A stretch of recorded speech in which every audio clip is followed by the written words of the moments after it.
On a brittle February morning in 2015, when the winter sun barely cleared the horizon over the flat Nebraska plains, a young woman named Sydney Loof left her apartment in Lincoln to meet someone she had connected with through a dating app. She was 24 years old, worked at a Menards home improvement store, and had recently told her friends she was excited about this second date. Sydney texted her roommate that evening, a simple message saying she was having a good time. After that, her phone went silent. 3 days later, when Sydney failed to show up for her shift and stopped responding to increasingly frantic messages from family and friends, authorities in Lancaster County opened a missing person investigation.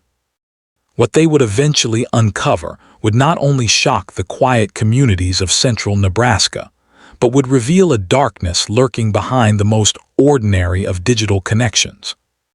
The question that would haunt investigators for weeks was not just where Sydney had gone, but who had truly been waiting for her when she arrived for that date.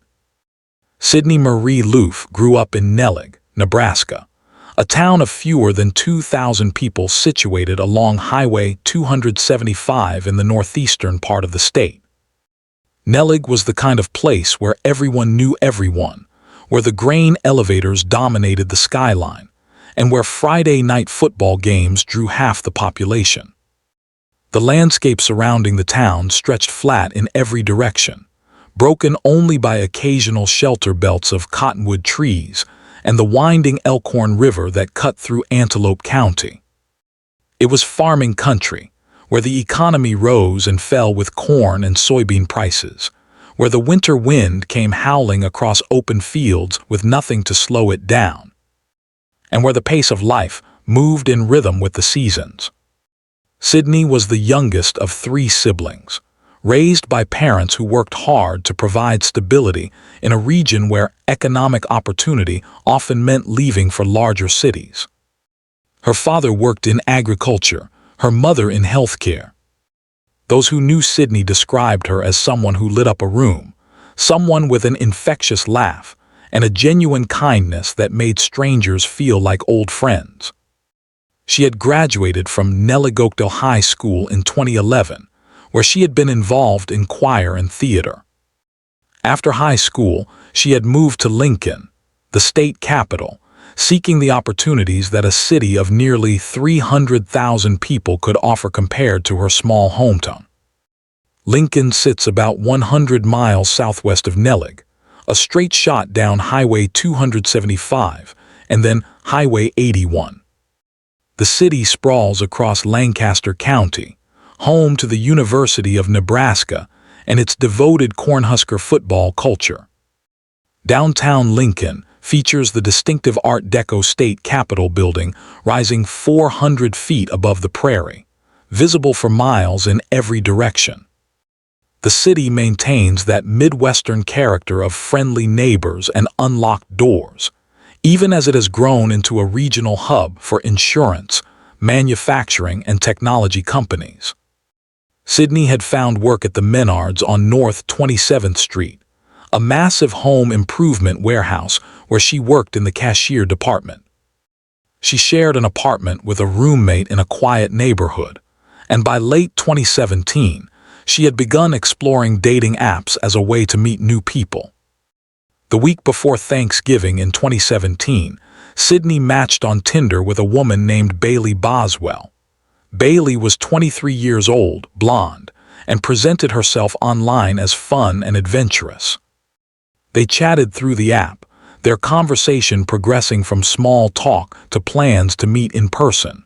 Sydney told friends she was nervous but excited. She had been on dates before that had not worked out, but something about Bailey seemed different, seemed genuine. They arranged to meet on November 15th, a Wednesday evening. That first date apparently went well enough that they made plans to see each other again just a few days later. On November 14th, the day before their second planned meeting, Sydney worked her regular shift at Menards. Coworkers later told investigators that she seemed her normal self, cheerful and engaged, talking about her upcoming plans. The weather that day was typical for mid-November in Nebraska, temperatures in the low 40s, overcast skies threatening rain. Sydney finished her shift in the evening and returned to her apartment. She exchanged text messages with Bailey throughout the evening, finalizing their plans for the following day. Wednesday, November 15th, dawned gray and cold. A light rain had fallen overnight, leaving the streets slick and the air heavy with moisture. Sydney had the day off from work. She spent the morning at home, checking her phone periodically as the hours until her date approached. Around 6:15 that evening, Sydney left her apartment, telling her roommate she was going out. She wore jeans, a plaid shirt, and a distinctive gray Columbia zip-up hoodie that her family would later use to help identify her in surveillance footage. She carried her phone, her wallet, and the nervous excitement of someone hoping to make a connection. Security cameras at a Menards store in South Lincoln captured Sydney entering at approximately 6:30 that evening. She appeared to be meeting someone, walking with purpose through the aisles. At 7:17, surveillance footage from a nearby business showed a red Toyota pickup truck with a silver tool box in the bed. The vehicle moving through the area around the time Sydney was last seen. At 7:28, Sydney sent a text message to her roommate. The message was brief, casual, having fun with Bailey. That would be the last communication anyone would receive from Sydney Loof. When Sydney did not respond to messages on Thursday, her roommate felt the first stirrings of concern, but assumed perhaps she had stayed overnight with her date and her phone battery had died. These things happened, but when Friday came and Sydney failed to show up for her shift at Menards, something she had never done without calling, the concern transformed into alarm. Her coworkers tried calling, her family tried calling, every call went straight to voicemail. By Friday evening, November 17th, Sydney's roommate contacted the Lincoln Police Department to file a missing person report. Investigators responded quickly. Missing person cases involving young adults often resolve within 48 hours, but there were elements of Sydney's disappearance that immediately concerned detectives. Her phone had gone dead just hours after she left for her date. She had missed work without explanation. Her car remained parked at her apartment complex. Whatever had happened to Sydney Loof, she had not chosen to leave on her own terms. Officers began the methodical work of tracing her last known movements, starting with her phone records and the dating app messages that had led to her meeting with Bailey Boswell. The search for Sydney Loof began in earnest on Saturday, November 18th, when Lincoln Police issued a public appeal for information about her whereabouts. They released her description: 5 feet 6 inches tall, approximately 140 pounds, blonde hair, blue eyes, last seen wearing jeans and that distinctive gray Columbia hoodie. The police department posted her photograph on social media, and the response from the community was immediate and overwhelming. Lincoln residents shared the post thousands of times. Tips began flooding the police department phone lines.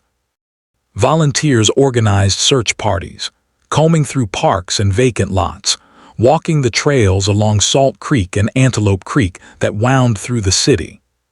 Sydney's family drove down from Nellig, their vehicles making that familiar 100-mile journey south, but this time weighted with fear that grew heavier with each passing mile.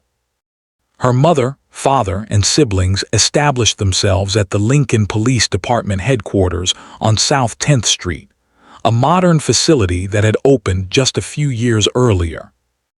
They brought recent photographs of Sydney, shared details about her habits and friendships, provided passwords to her social media accounts. They held on to hope with both hands, even as that hope became harder to grasp as Saturday turned to Sunday with no sign of their daughter. Detectives worked around the clock, building a timeline from Sydney's digital footprint. Her Tinder messages led them to Bailey Boswell, whose profile listed her as living in Wilbur, a small town about 40 miles southwest of Lincoln. On Sunday, November 19th, investigators made contact with Bailey and her boyfriend, a man named Aubrey Trail. The couple agreed to come to Lincoln for an interview.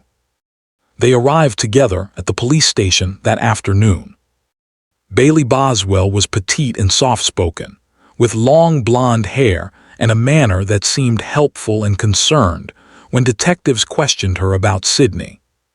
She confirmed that yes, she had been communicating with Sydney on Tinder.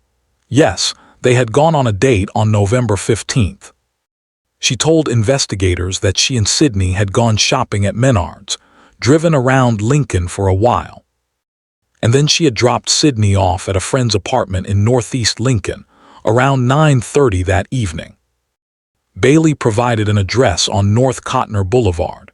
She said Sydney had seemed fine when she left her, that they had made vague plans to possibly meet up again but nothing definite. Bailey showed detectives her phone, scrolling through the messages she and Sydney had exchanged. Aubrey Trail sat beside her during the interview. He was 51 years old, nearly 3 decades older than Bailey, with graying hair and a thin build. He told investigators he had been with Bailey on the night of November 15th, that he had actually been driving the vehicle while Bailey and Sydney sat together. He corroborated Bailey's account about dropping Sydney at the apartment complex on North Cotner Boulevard. His demeanor was calm, almost relaxed, as if being questioned by police about a missing woman was merely an inconvenience rather than a crisis. Detectives took detailed notes. They asked for specific times, specific locations. They requested permission to search Bailey's phone records and the couple's residence in Wilbur. Both Bailey and Aubrey agreed, signing consent forms. They expressed sympathy for Sydney's family and hoped she would be found safe. Then they left the police station, drove back to Wilbur in Bailey's red Toyota pickup truck, the same truck that had been captured on surveillance footage near where Sydney was last seen. Investigators immediately began checking the couple's story. Officers went to the apartment complex on North Cotner Boulevard that Bailey had identified as Sydney's drop-off location. They knocked on doors, showed Sydney's photograph to residents. Nobody recognized her. Nobody had seen her on the night of November 15th. The apartment Bailey had specifically mentioned was occupied by tenants who had never heard of Sydney Loof. The story had its first crack.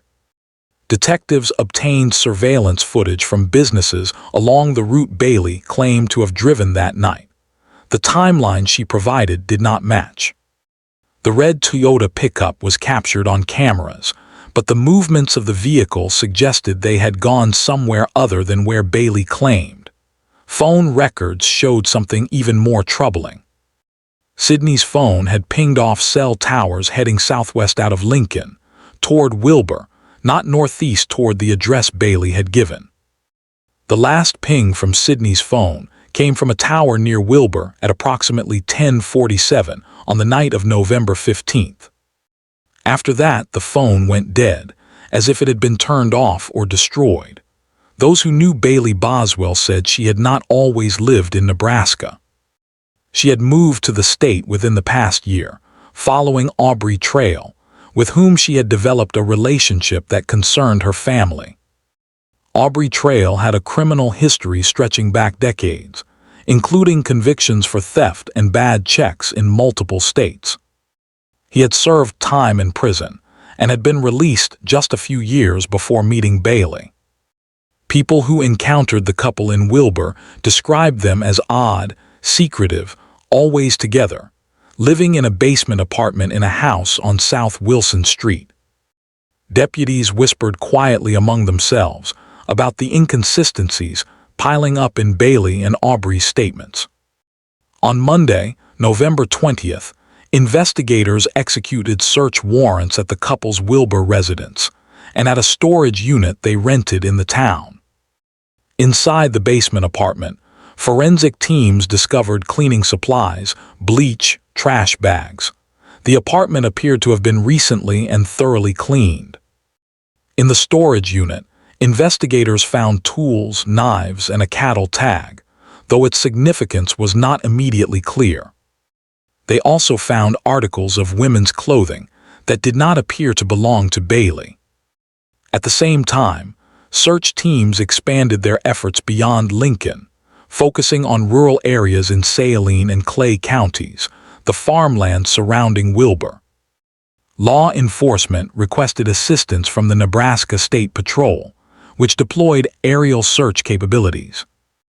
On Tuesday, November 21st, a State Patrol helicopter equipped with thermal imaging flew grid patterns over fields and ditches, looking for any sign of Sydney. Volunteers on the ground walked in lines across harvested cornfields, the dried stalks crunching beneath their boots, their eyes scanning for anything out of place. That same Tuesday, detectives brought Bailey and Aubrey back in for additional questioning. This time, the tone was different. Investigators confronted them with the evidence that contradicted their previous statements. Bailey's composure began to crack. She changed small details of her story. Now she said maybe they had gone somewhere else that night. She could not quite remember. Aubrey remained cool, almost amused by the questioning. He told detectives they were wasting their time, that they should be out looking for Sydney instead of harassing him and Bailey. But he also mentioned something curious, seemingly out of nowhere. He brought up the concept of accidental deaths, of how sometimes people die by accident and then others panic and make bad decisions. By Wednesday, November 22nd, the investigation had shifted unmistakably from a search for a missing person to a search for a body. The Lincoln Police Department increased the reward for information to $10,000. The FBI became involved, providing additional forensic resources. Sydney's face was everywhere in Nebraska news media, on television screens and newspaper front pages, shared endlessly on social media. Her family appeared at press conferences, their faces drawn with exhaustion and grief, begging anyone with information to come forward. Then on Thursday, November 30th, nearly 2 weeks after Sydney vanished, a farmer checking his property in rural Clay County, about 70 miles southwest of Lincoln, discovered garbage bags scattered in a ditch along a gravel road near the small community of Edgar. The bags had been torn open, likely by coyotes or other scavengers. Inside the bags were human remains, dismembered and in a state of decomposition. The farmer immediately called the Clay County Sheriff's Office. Law enforcement converged on the remote location, a desolate stretch of road surrounded by empty fields where the winter wind blew unchecked. Crime scene investigators spent hours documenting the scene, carefully collecting the remains. Over the following days, search teams scoured a wider area, finding more bags, more remains, scattered over approximately 30 miles of rural roads. The condition of the remains made identification difficult, but dental records eventually confirmed what everyone already feared. The remains were those of Sydney Loof. The news hit Lincoln like a physical blow. Vigils were organized, hundreds of people gathering at churches and community centers, lighting candles, sharing memories of a young woman whose life had been stolen. Sydney's family released a statement thanking the community for their support while trying to process an unimaginable loss. The investigation, which had been intensive before, now became relentless. Detectives obtained additional warrants for Bailey and Aubrey's phones, vehicles, and financial records. Digital forensics experts extracted deleted photos and messages from Bailey's phone. What they found was chilling.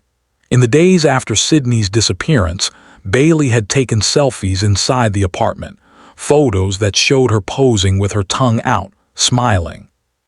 One photo showed her holding what appeared to be a homemade garrote fashioned from a wire saw.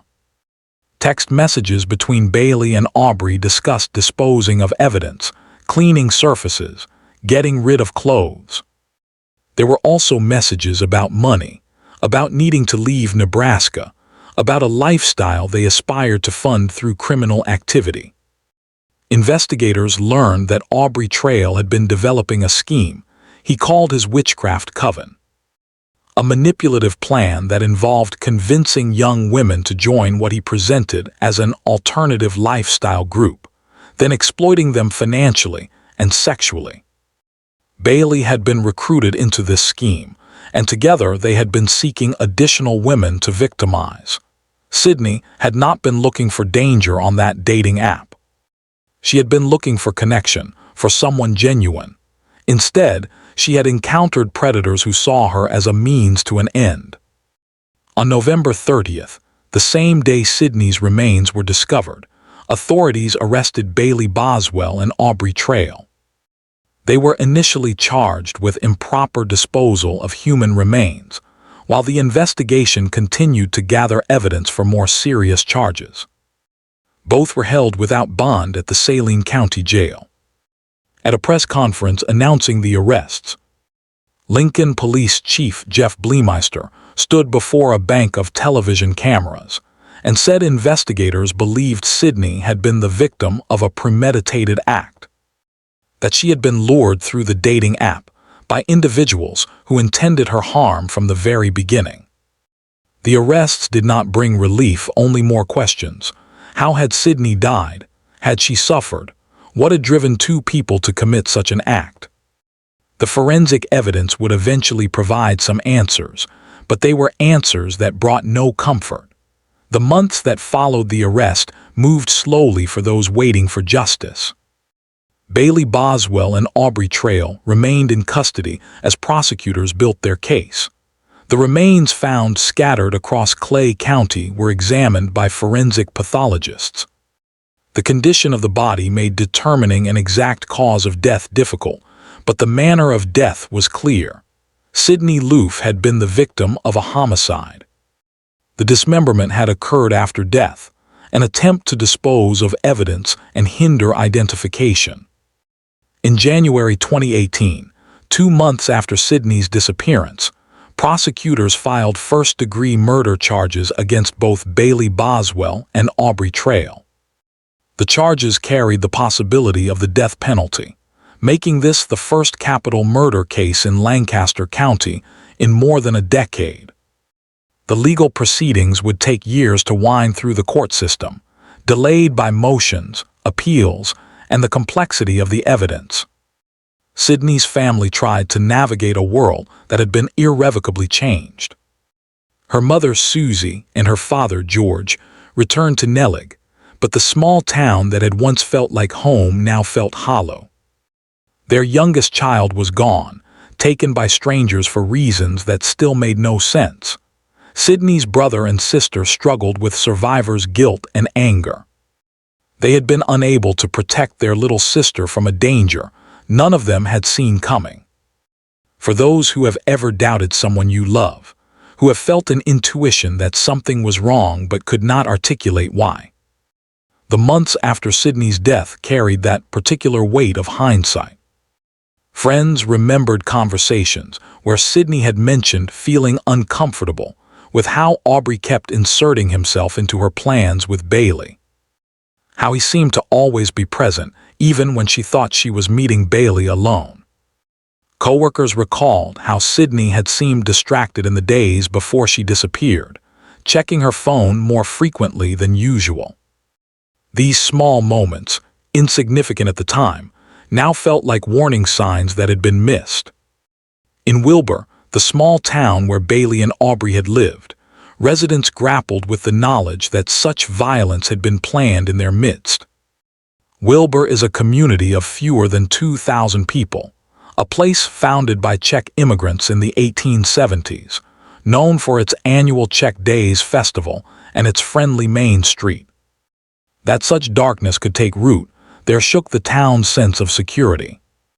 The house on South Wilson Street, where the couple had rented their basement apartment, became a source of morbid curiosity, people driving past slowly, staring, trying to comprehend how something so evil could have occurred behind such an ordinary facade. The year 2018 passed into 2019, then 2020. The legal proceedings continued at the glacial pace of capital cases, each motion and counter-motion adding months to the timeline. Sydney's family attended every hearing, sitting in the courtroom, staring at the two people accused of taking their daughter. Bailey Boswell often appeared impassive, her expression neutral, occasionally glancing at the gallery where supporters sat. Aubrey Trail was more animated, sometimes smirking, sometimes appearing to enjoy the attention the trial brought him. In March 2019, while still awaiting trial, Aubrey Trail gave a jailhouse interview to a local television station. In the interview, he made a shocking claim. He said that he and Bailey had been part of a coven that practiced witchcraft, that they had been seeking a woman to join their group, and that Sydney had died by accident during a fantasy gone wrong. He claimed that Sydney had agreed to participate in some kind of sexual scenario involving choking, and that she had died unintentionally. It was a story that investigators knew was a lie, contradicted by the physical evidence and the digital trail Bailey and Aubrey had left behind. But it was the story the defense would attempt to sell at trial. Bailey Boswell's trial began in October 2019, nearly 2 years after Sydney's death. The prosecution presented a methodical case built on cell phone records, surveillance footage, forensic evidence, and the defendant's own words captured in text messages and social media posts. Witnesses testified to seeing the red Toyota pickup in areas consistent with where Sydney's remains were found. Digital forensic experts walked the jury through deleted photos and messages that showed consciousness of guilt and evidence of planning. The defense attempted to portray Bailey as a victim herself, manipulated by the older, more experienced Aubrey Trail. They argued that while Bailey may have helped dispose of Sydney's body, she had not participated in the actual killing. But the prosecution countered with evidence showing Bailey's active participation in luring Sydney, in planning the disposal of her remains, and in her complete lack of remorse after the fact. Those selfies she had taken, smiling and posing in the days after Sydney's death, proved difficult for the defense to explain away. On November 20th, 2019, 4 years to the day after Sydney was last seen alive, the jury returned their verdict. Bailey Boswell was found guilty of first-degree murder, conspiracy to commit murder, and improper disposal of human remains. The courtroom was silent as the verdict was read. Sydney's mother wept quietly. Her father sat stone-faced, his hands clasped together. Bailey showed no visible reaction, staring straight ahead as the judge thanked the jury for their service. The penalty phase began immediately. In capital cases, the same jury that convicts must also decide whether to impose the death penalty or life in prison. The prosecution presented aggravating circumstances, arguing that the murder was especially heinous and committed during the commission of another felony. The defense presented mitigating circumstances, highlighting Bailey's troubled childhood and her manipulation by Aubrey Trail. On December 4, 2019, the jury recommended death. Bailey Boswell became the first woman sentenced to death in Nebraska since 1954. Aubrey Trail's trial was scheduled to begin in June 2020, but was delayed by the COVID pandemic. When proceedings finally began in January 2021, Trail attempted multiple disruptions. During the trial, he slashed his own neck with a razor blade in the courtroom, causing a dramatic scene that resulted in a recess and increased security. It was, investigators believed, yet another attempt by Trail to control the narrative, to be the center of attention even in his own murder trial. The evidence against Trail was overwhelming, identical to what had been presented in Bailey's trial. The prosecution argued that Trail had masterminded the entire scheme, that he had manipulated Bailey into helping him lure and kill Sydney, as part of his larger plan to fund a criminal enterprise. Trail's own statements, including his jailhouse interview about the supposed fantasy gone wrong, were played for the jury. On July 19, 2021, Aubrey Trail was convicted of first-degree murder, conspiracy to commit murder, and improper disposal of human remains. The jury deliberated for less than 3 hours. In the penalty phase, they sentenced him to death.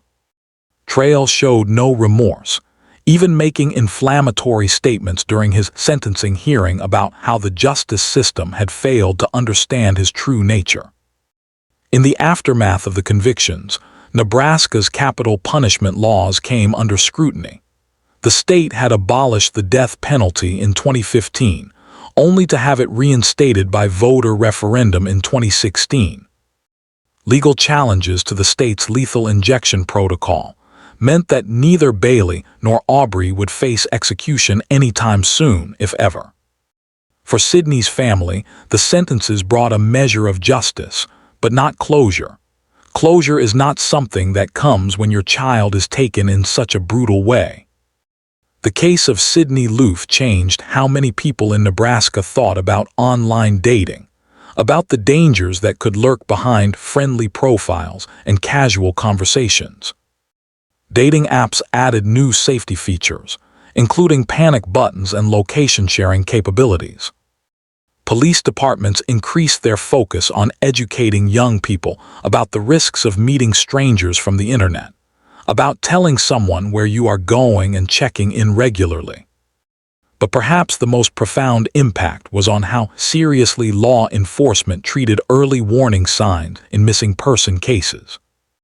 The quick response by Lincoln police, the immediate skepticism about Bailey and Aubrey's inconsistent statements, the relentless investigation that left no detail unchecked. These factors were critical in building the case that ultimately brought conviction.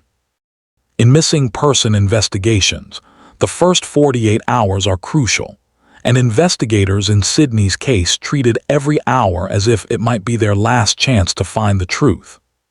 Sidney's family established a foundation in her memory, dedicated to supporting organizations that help victims of violence and that educate young people about online safety.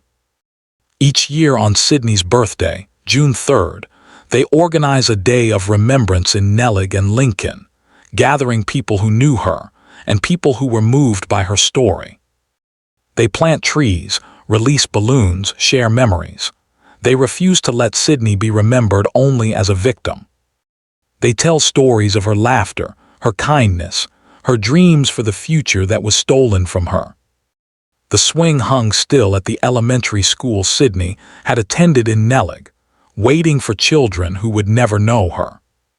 The toy truck lay on its side in a box of her childhood possessions her parents could not bear to sort through. The gray Columbia hoodie she wore on her last night was entered into evidence, tagged and cataloged, a silent witness to the violence it had seen. These objects, mundane and ordinary, became the artifacts of a life interrupted, of a future that would never be. The case file on Sidney Loof remains one of the most disturbing in Nebraska criminal history, not because of its complexity, but because of its simplicity. Sidney did nothing wrong. She made no poor choices.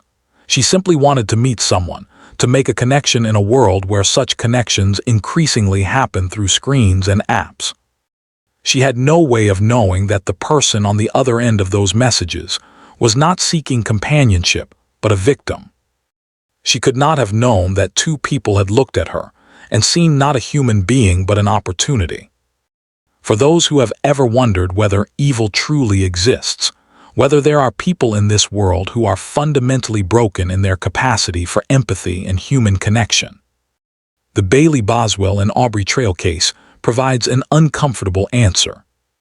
These were not crimes of passion or momentary poor judgment. These were crimes of calculation, planned and executed by individuals who demonstrated no remorse, who even in custody attempted to manipulate and control the narrative surrounding their actions. The case serves as a stark reminder that predators adapt to new technologies as quickly as everyone else. The same dating apps that help millions of people find legitimate connections also provide hunting grounds for those with darker intentions. The anonymity and accessibility of online interaction creates opportunities for manipulation that simply did not exist a generation ago. Sydney's story became a cautionary tale, shared by parents with their children, by friends with friends, by police departments in community meetings. In Wilbur, the house on South Wilson Street has new tenants now, people who had nothing to do with the events of November 2017. The basement apartment has been cleaned and renovated, the physical traces of what occurred there long since removed. But the memory lingers, the knowledge that horror resided there, that plans were made there, that after the fact, evidence was disposed of there. Some memories cannot be scrubbed away with bleach and new paint. The red Toyota pickup truck that appeared in so much surveillance footage was seized as evidence and eventually auctioned off by the county. Its connection to the crime documented in permanent records, but its physical presence removed from daily sight. The roads where Sydney's remains were found, those lonely stretches of gravel cutting through Clay County farmland, are driven daily by farmers going about their work, by families passing through on their way to somewhere else. There are no markers, no memorials at those spots. The earth holds its secrets and life continues around them. Sydney Loof would be 33 years old now if she had lived. She might have gotten married, started a family, advanced in her career.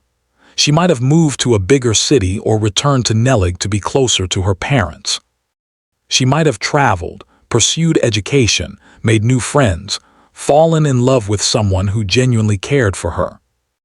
All of those possibilities died with her on that November night in 2017, snuffed out by two people who saw her as a means to an end rather than a person with inherent worth and infinite potential.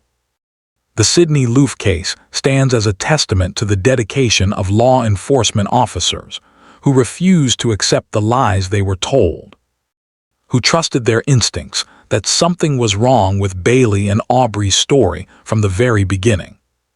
The case also stands as a reminder that justice, when it comes, does not erase the loss. Sydney's family still sets a place for her at holiday gatherings, still talks about her in the present tense, sometimes before catching themselves. Still sees her face in crowds and for a moment thinks maybe, impossibly, she has come home. That is the true cost of violence, not just the life taken but all the lives forever altered by that taking. If this story mattered to you, subscribe and hit the bell. Share the episode. Someone somewhere may still be waiting to be heard. Someone somewhere may have information about another case, another missing person, another family waiting for answers. Sydney's voice was silenced, but her story remains.